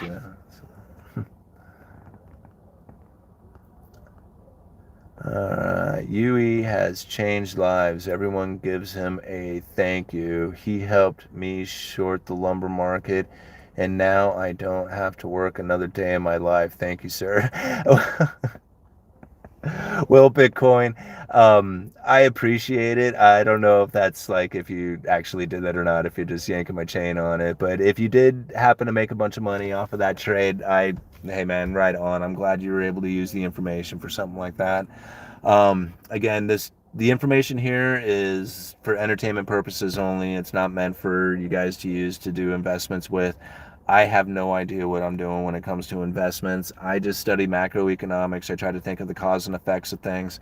I try to see the direction that people are headed with with their industries, with money, with their personal, being and everything. And I try to come up with what I feel is going to be happening. And when it comes to the lumber industry, I really did have my finger on the pulse of the industry. I mean, I was in contact with the mills, with suppliers, with contractors. I mean, I'm a retailer there. I know other retailers out there. It it worked out pretty well for me in this channel to be in that industry. And so, yeah, if you were following the channel and you made that move and you made a bunch of money off of it, way to go, Bitcoin, man. I'm proud of you. I don't know how to do it. Like, I don't know how to make money off of that.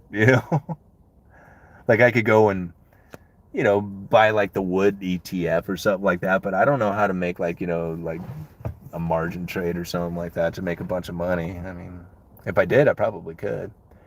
But, I do this instead. I'm an entertainer, right? I mean, this is what I do. I study economics. And I think that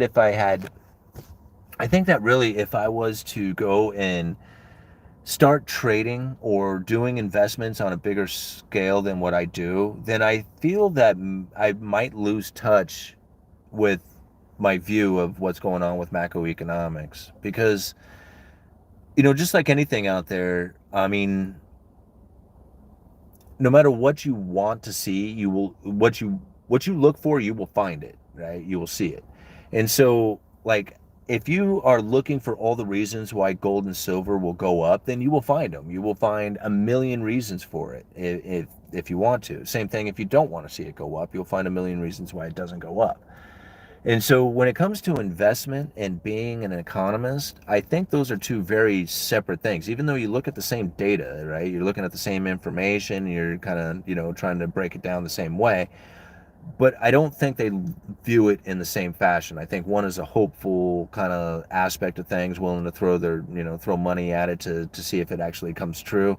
The other person is a lot more methodical, like about things. Like I'm nervous about like putting money towards things because I'm like, well, yeah, but it's going to change because everything changes, right? So I'm waiting for the next change.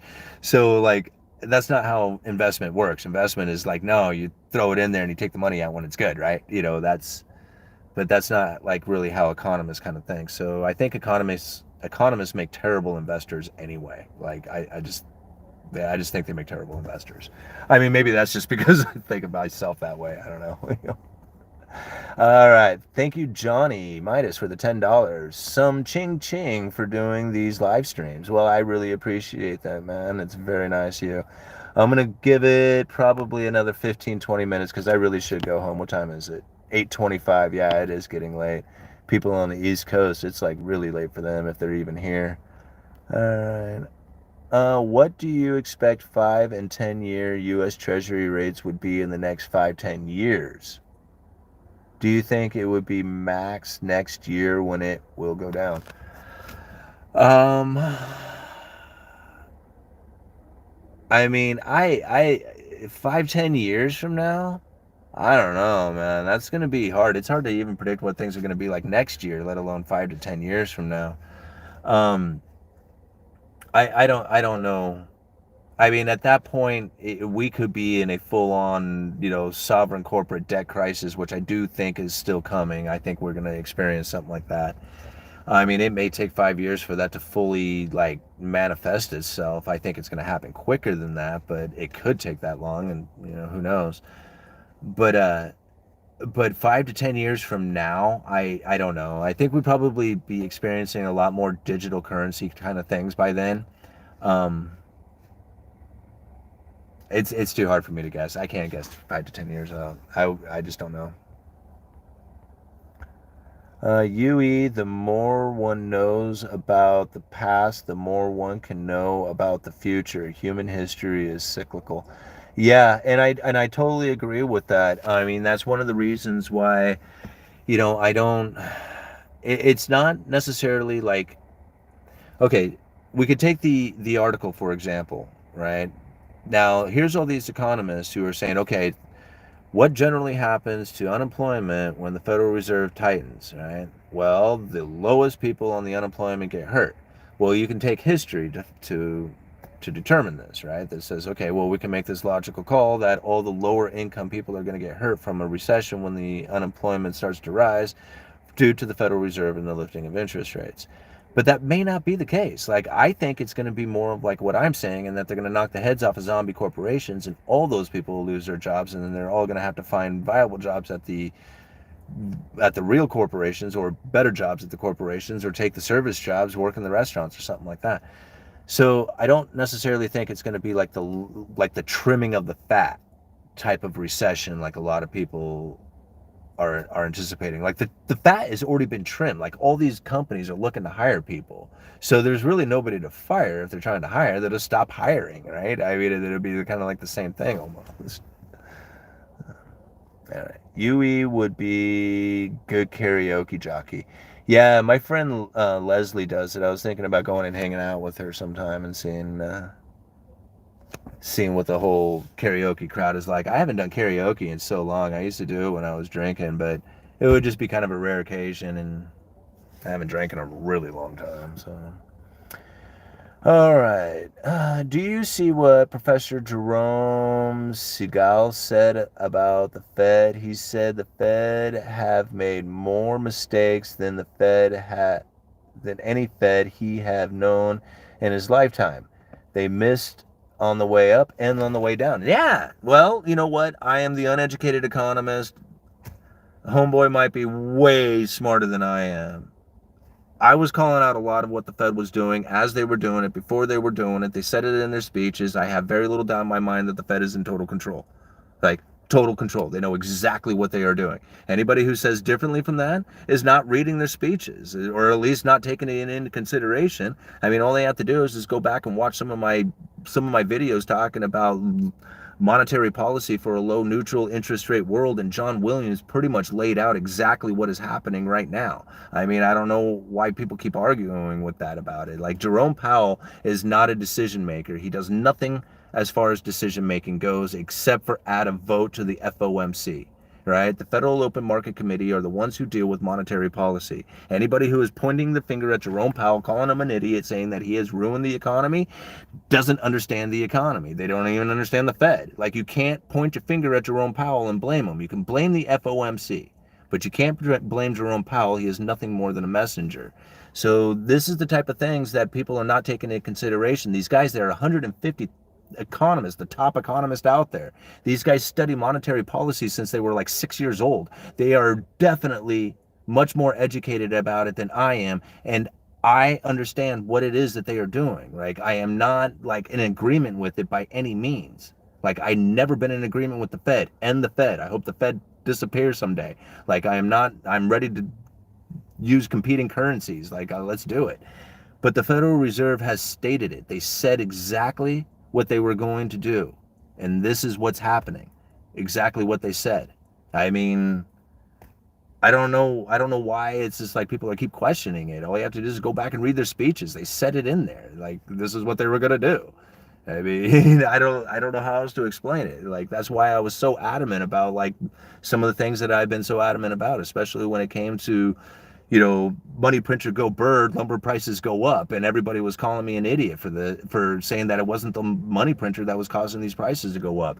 Everybody said I didn't understand the economy. Everybody said that I was crazy thinking that interest rates are going to go up someday. I mean, all these things I had stated out because the Federal Reserve said that they were going to do it. Like, it wasn't that hard. I mean, it's hard to understand their speeches because it's like they speak in a language that is like very difficult to try and wrap your head around. You have to read their speeches 16 times and, go back and research just about every word they said because it's just like so complicated. But once you get through it, it makes sense to what's going on in the economy. I mean, I guess they put these things together and put it in a hidden form with their language so that people will be confused about it. So only a handful of people will truly understand what's going on. I mean, it must be what is going on, right? I don't know. Yeah, man, those commutes, blows, makes long day longer. Okay. Producing goods and services that the market desires is more my style rather than gambling on stonks. Yeah, I agree with that. What do you expect 5 to 10 years? Oh, wait, we already went through that one. Let's go down to the bottom here. I'm trying to read more comments, but there's so many in here. It's hard to, I can't read them all. And guys, the debt is 100 trillion. Time to invest in relationships, family, friends, neighbors. Soon it might be all you have. Well, I agree. The networking, like that was one of the things that I learned at the Rebel Capitalist event, the Miami trip, is that networking is probably one of the key to success in just about anything you do. I mean, in just about anything you do. Very rarely are you ever going to succeed all by yourself. Like, I mean, even this channel, like, I mean, granted, I am pretty much out here on my own. I don't have a team. I have one person who helps me, like, with some of the postings on social medias and stuff like that. But I mean, I'm pretty much out here on my own doing this. But like, the event, like the Rebel Capitalist live event where George was so kind to invite me to speak on stage, that kind of thing only happens when you network with people. Like, there was no way that I would just like, just out of the blue be able to just like all of a sudden be on stage speaking with the likes of Ron Paul and Robert Kiyosaki and all the other awesome speakers that were there. Like that kind of thing just doesn't happen without a network that you're working with. And although like I'm not huge into working like a networking thing, like I don't call like a list of people every day figuring out how it is that we're going to be doing the next project or whatever is going on. I just do my own thing. But I try to at least communicate and stay in communication with, with people of the caliber that I want to be, right? Like, you could go and hang out with the homeless and get drunk every day, and guess what? You're going to be homeless, right? Because that's like that's the subconscious is going to pick that up and put you there, right? But if your subconscious is listening to, high caliber, high value people and the things that they are doing and the decisions that they are talking about and even the things that they are entertained by, like, that's something else to think about. Like, almost everybody I know who has like a high value to them, none of them, like, and I mean none of them, watch TV. Like, they have no idea about any TV shows. And I understand why. It's because they just don't have the time. Like, I feel that way too. Like, I'll sit down to watch a movie. it better be a good movie. You got about 15, 20 minutes. If you don't have my attention on that movie, I may give you a half an hour. After that, I'm picking up my phone, I'm reading articles, because I don't want to waste the time. I'm not going to waste another hour and a half sitting through this movie when I could be picking up information and getting ready for the next video. And that's the way I feel. I feel about that like all the time. From the time I wake up to the time I go to bed, I'm thinking of the next video. I'm thinking of the next possibilities. I'm thinking of like doing the speaking engagements and things like that. I mean, I'm trying to figure out what it is that I need to do in my life to become one of those high caliber people. And I'm not sitting around watching whatever the hell it is that goes on TV, because I really just don't know anymore, you know? Like, I can understand watching sports. Like, if you want to sit around and watch a baseball game because you really enjoy baseball, like, I used to sit around watching ball games with my old man, and it was fun. Like, it was an entertaining thing that I used to engage with my dad with. It was awesome, right? But like, just sit around and just laugh at dumb TV shows and people acting like idiots and the reality shows out there and stuff, it's just a waste of time. Man, what a waste of time. All right. I'm not giving it any more than 15 minutes, guys, and then I'm going to go home because it's getting late. All right. You're only as powerful as your network. Yeah, and that's so true. And that's why, and that's what's awesome about having things like YouTube and the internet in general, is that you have access to so many people out there. And it doesn't matter. You don't have to have like, you're like, I happen to like fall lucky into being able to communicate with George, right? That's a really awesome person to have in my network. But it's not like he's the only person. Like, I'm much closer to the people within my community as far as my network goes, because they're the ones who are going to impact my life the most, right? I mean, like George does, like, with the nice event and like, the things that he's like, the awesome things that he's done. But really, your network is more about the people that you know personally and can communicate with on a personal level, because that's really where it counts. That's where your network is. And so, like, those personal people, you don't want them dragging you down. Like, it's okay to have somebody who's motivated, who's like, say, like, poorer than you, for lack of better terms, or something, like, right? They're striving to do better and they're inspired by you and they want to kind of follow in your lead. That's awesome. Like, to have somebody like that, that's like, that's actually inspiring to yourself too, because it's just like, well, by me doing better, it gets him to do better. So, like, we could all do better together, right? So, having somebody like that in your network is just as good as having somebody who's a high value, who is somebody that you're inspired to be like. And that's where I find, like, being in my community, and then knowing, like, who the mayor is, right? Knowing who the chief of police is, like, knowing them on a first name basis, so they know what your name is. I don't have to go golfing with them, right? I don't have to be like, going to barbecues and being buddy with these guys. But to be able to just, like, say, message them and say, hey man, this is Simon, you know who I am, right? I got this issue, and or I got this idea, or I got something, whatever. That's the type of network that you want to at least have if you don't have them very close to you, right? So get to know the neighbor, the mayor, the chief of police, fire chief, all those guys, right? It was awesome for me because I work at the lumber yard, and it's the only lumber yard in town. So, like, I get the cross-cut section of the entire community, and everybody gets to come in.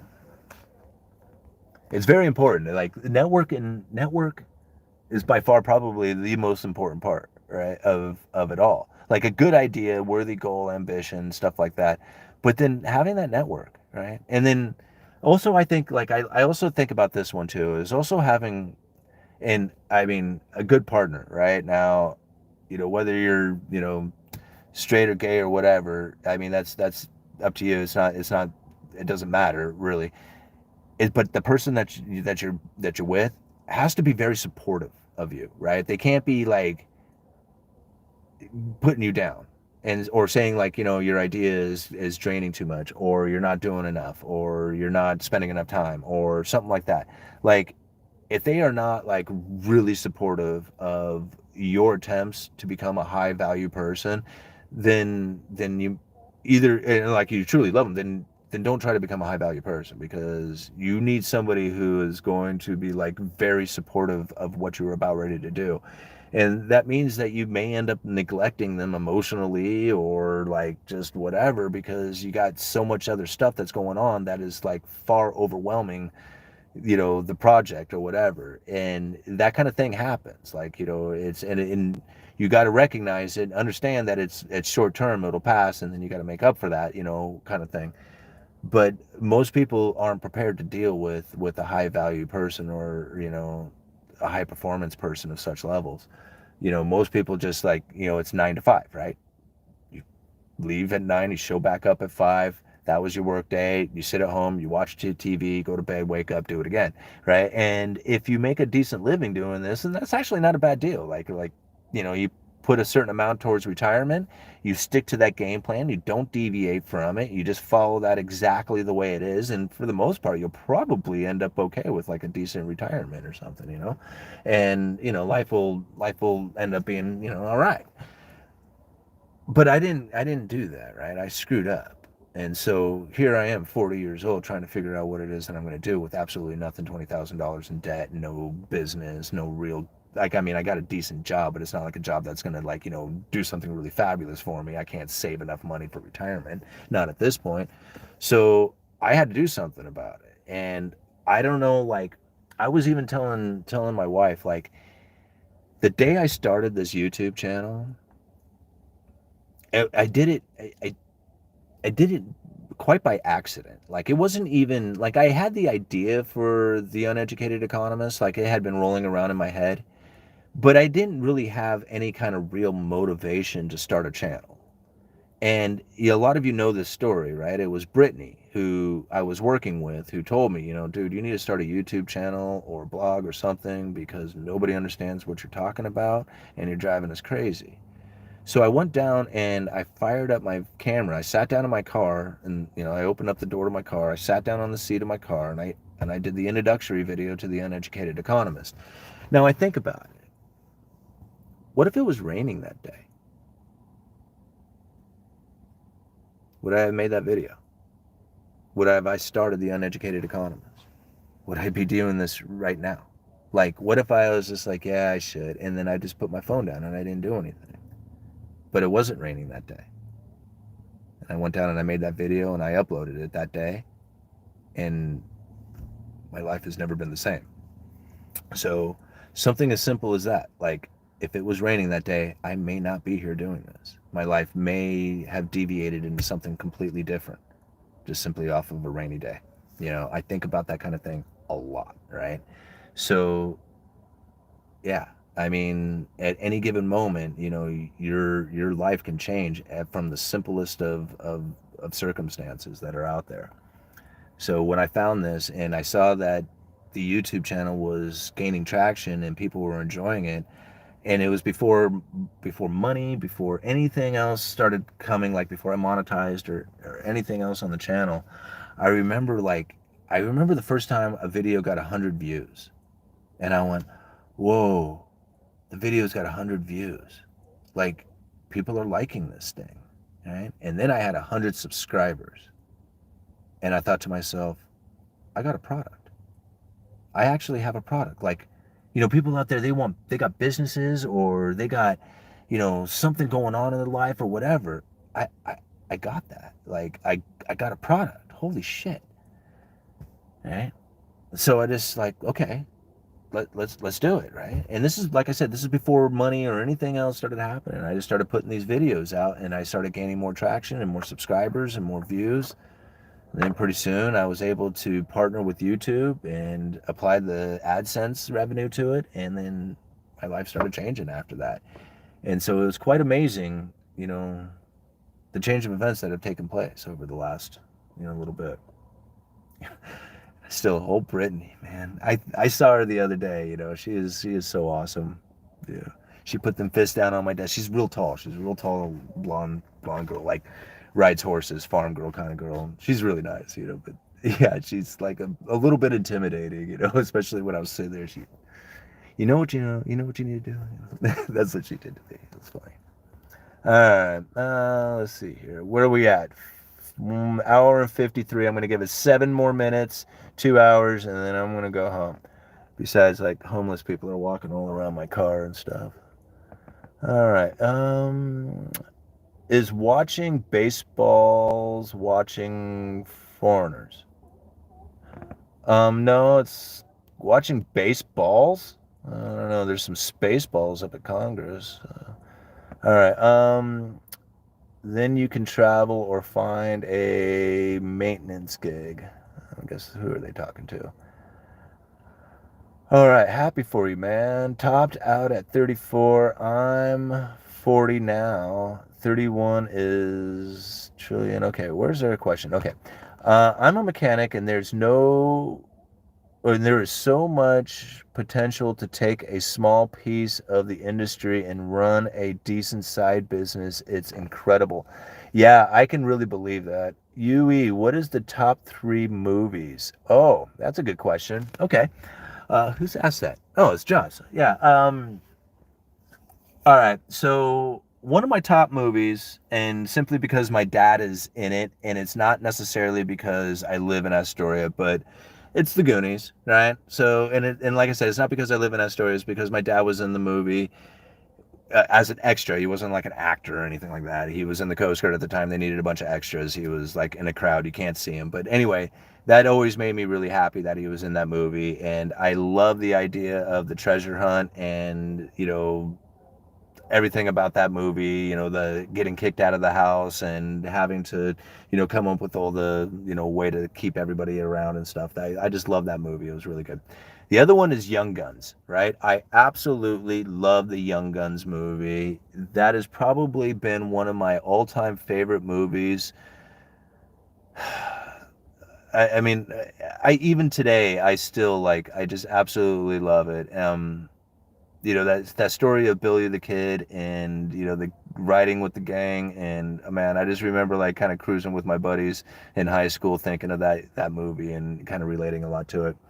As far as my third favorite movie, there are so many movies out there that I think that it would kind of I might pick one today, but it might be different tomorrow or something like that, because there's so many good movies out there that I really enjoyed. Besides Young Guns and The Goonies, and I guess something that kind of I really enjoyed being in high school. So anything that kind of relates me to being back in high school again, Dazed and Confused or Fast Times at Ridgemont High, those are 2 really good movies that I really enjoyed. And not to pull out the chick flick kind of things or whatever, but it's fun to watch with the family, and I really enjoy the Princess Bride. That one's a fun one that I really enjoy watching with my wife and the kids and stuff. Um, I guess talking about chick flicks, 50 First Dates. That's another really good one that I enjoy. But of course, I really love Hawaii because my mom lived there forever. So, anything that has to do with Hawaii, I love. Um, Man, I could probably sit here and start thinking up other ones as well. But, I'll just kind of leave it at those. Those are some good ones that I enjoy. All right. The power plant will have me do instrumentation, controls low voltage to, what is this? I guess he's talking to somebody. 4,160 volt, 13. All right, let's find questions here. Let's see. All Nighter, Dirty Rotten Scoundrels is also a super fave. Yeah, that is a good one too. I like Dirty Rotten Scoundrels. Gilligan's Island is a classic. Yeah, the Gilligan Island show. You know what show I really liked was Northern Exposure. You remember about the New York doctor who got sent up to Alaska to work in that village up there, and he had to deal with all the traditional things that were happening up there in that village that just drive him crazy. So anyway, I thought that was a good show. You need to read the Worldly Philosophers. Yeah, I got a bunch of books to read. The world is just beginning. Right?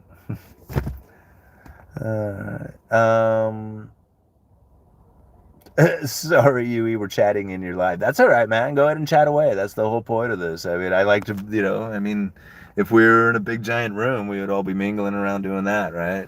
So I live in Hawaii. I went to business school. If you ever need an educated opinion, overrated anyway.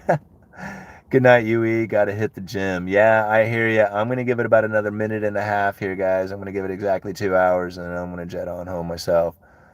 Also, History of U.S. Economics by Rockoff. Okay. Yeah, I would love to sit around someday. Like, I would love to be able to blast through a book like this in a week. Like, if that would be like one of my goals in life, is to be able to read books that fast. Like, to be able to power through a book and really retain everything that I'm reading, and not be intimidated to start something like this because I know that I'm actually going to be done with it in a week, and then be able to talk about it. Like, that I think would just be awesome for the channel to say, okay, well, this is the book that I'm reading this week. You all want to join in and then read that book and then talk about it. I think that would just be rad, but I don't read for shit. People like offer, like suggested, like I do audio, like, like listen to books on audio. And even then, like, I only have like short windows of opportunity to listen to something like that. I mean, I guess I could probably, I don't know, I guess I could find the time to make it happen. I'm making up excuses or whatever, but I want to read. I want to be able to read a book like that in a week. All right, this is it. Last one, guys, and then I am going to head home. I acquire books faster than I can read them. Do you have guests on? I have had guests on. Just recently, I had Keta from Madison Lumber, which was an awesome interview. I absolutely love Keta. She did a great job talking about everything within the lumber industry, including the cross-laminated timbers. But that is one of just very, very few interviews I have ever done. I mean, I do interviews for other people just fine, but as far as me conducting the interviews, I really don't. I'm going to be doing more of those. I'm trying to figure out how it is that I want to do these meetings. I have a buddy of mine who conducts the Zoom meetings from his apartment. Then me and the guest will join in on that Zoom meeting, and then he records it. Seems to work out pretty well. That way I can do the Zoom meeting from the car, but it is kind of cumbersome to try and make all that work out. But we're working on it. We're making it happen. All right. Good night, everybody. Uneducated Economist. Thank you very much for hanging out. Thank you all for the thumbs up. Thank you so much for the super chats. You guys are also very supportive of the channel and the cause here with UE and everything that I do. Yeah. All right.